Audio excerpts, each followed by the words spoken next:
The problem with a lot of good advice actually on internet. It's clear how important it is to self-heal, integrate your shadow and all that stuff. Okay, you get it, it's important. So first step, awareness, okay? But then the missing piece is the actual how-to, the steps, how do we apply inner work actually. There's not much practical advice on it.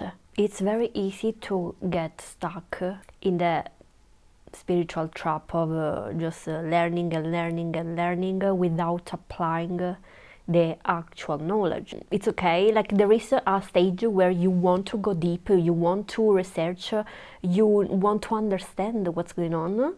When you start awakening and you start realizing and getting a lot of awareness about your patterns and your shadows and the fact that you need healing, you want to do the work, right? But at some point you start realizing, wait, I keep reading, I keep binge watching stuff on YouTube, and I still don't know what to do. Like what to actually do, how to actually apply the knowledge and do the inner work. What you are called to heal and where your focus needs to be, it's being handed to you by the universe at large over and over, day by day. Like the daily triggers, the daily challenges, your emotions that are stuck and you can't really access. This is all good signs. Start with that. So for example, let's say you start awakening and you find yourself in a toxic relationship. You know, that's a big classic that really is like a catalyst for awakening, and you start realizing that you don't want it, like you feel like shit the entire time. And you start realizing that you didn't actually choose the person, but you kinda are trapped in it, like it kinda happened to you because you needed it, but you didn't want it. And this is a great starting point. You could focus on the reasons why you started the relationships, why you are attracted, so pulled towards this person or the same kind of person. Notice that there is a pattern going on. You kind of stumble into the same person over and over and go from there.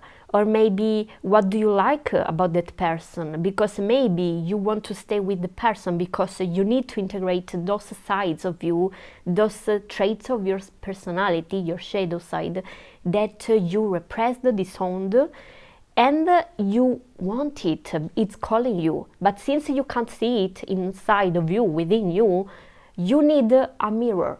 And this is why we get attracted or repelled by the same person over and over. It's the same person in different shades, in different situations. But this is how it starts. And yeah, it has a lot to do with your parents. So if you just start noticing the pattern, noticing the links, this is a great way to start inner work. Just pay attention to what keeps reoccurring in your life. For example, if you have a tendency to people please, if you tend to manipulate in another way, or if you are in a sort of a narcissistic bubble and you don't care what other people thinks and you want to impose your power over them, or if you feel jealous all the time, if you envy people, and if you are stuck in grief or in anger, and there's no sense of movement, or if you keep accepting the same jobs, the same shitty jobs, the same situation that you don't want anymore because they don't resonate. Start just paying attention to these tiny details, because I promise you they are handed to you by the universe every day, all the time, even, health problems. See the psychosomatic aspect of it, the metaphysical reasons from any ailments, and why it's showing up for you, what is trying to tell you. If you are stuck in the same emotion, Why? Why it's there? Because emotions, they are just messengers. They need you to focus on something. They need to call your attention because something going on in your life is not great for you. You don't need it. So they are calling just for your attention. And if you give attention to the emotion and you learn the lesson, you listen to it, the emotion is like, oh, okay, my mission is accomplished, now I'm go, bye. And you stop being sad all the time. And by the way, I don't mean being always happy all the time. No, it means you have, it means that you sail the waters of life with pain, with joy. And you accept all of it. And you don't get stuck and sucked into it. There are periods that are shittier than others, happier than others. But if you have the right tools, it's not a burden anymore.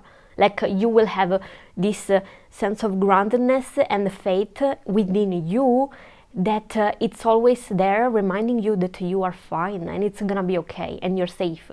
And this all starts by accepting where you are at the moment, where you are at, where you find yourself in the moment. The point of your life you are right now, without trying to fix your past or desire to be a different person. No, it starts with self-acceptance, like real self-acceptance, not just covering up, because that would be suppression again, and it's how we are so messed up to start with. So we don't want that. We want to be aware of what's going on and take action afterwards. So it always starts with self-reflection, observation. I'm noticing that I spend a lot of my day grieving and I don't really know what I'm grieving.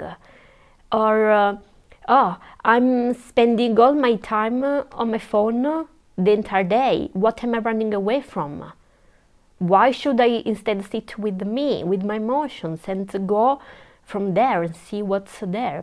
Or I keep attaching to this person. It's like a drug. It's a lot of dopamine running through my veins. I want this person, but I don't really like the person. I feel like a void inside. Okay, sit, what is the void? What is it saying? What does it want you to focus on? And this is how we start doing inner work, by focusing inward.